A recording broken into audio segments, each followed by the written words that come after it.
தமிழக வெற்றிக் கழக தலைவர் விஜய் அவர்கள் கரூரில் ஒரு கூட்டத்தில் பேசும்போது கூட்ட நெரிசலில் சிக்கி மூச்சுத்திணறல் ஏற்பட்டு 30க்கும் மேற்பட்ட அப்பாவி பொதுமக்கள் இறந்து போயிருக்கிறாங்க.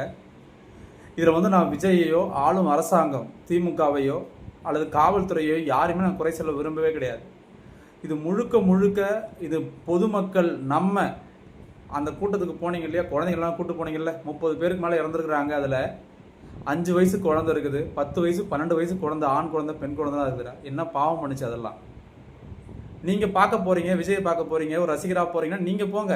உங்கள் பொண்டாட்டி புள்ளிலாம் கூட்டுக்கிட்டு இந்த மாதிரி போய் இந்த மாதிரி ஒரு மிக மோசமான ஒரு அசம்பாவிதம். இது தமிழக வரலாற்றிலேயே ஒரு மிகப்பெரிய கரும்புள்ளி. இது நான் பேசுறதுனால ஒரு அரசியல் சார்பு, அரசியல் எதிர் அப்படிலாம் கிடையாது. ஒரு பொது மனிதனாக நானும் ஒரு பையன், ஒரு குழந்தையுடைய தகப்பனா இந்த விஷயத்தை நான் சொல்கிறேன். தயவு செஞ்சு இனிமேலாவது திருந்துங்க. ஒரு பொது இடத்துக்கு போகிறோம், கூட்டமான இடத்துக்கு போகிறோன்னா எப்படி போகணும், அதுக்கு முன்னெச்சரிக்கையான நடவடிக்கையெல்லாம் எடுத்துக்கோங்க. தயவு செஞ்சு இந்த மாதிரி ஒரு அசம்பாவிதத்தை இனிமேல் எங்கேயுமே நடக்கக்கூடாது. அது ஏற்படாமல் பார்த்துக்க வேண்டியது நம்மளுடைய கடமை.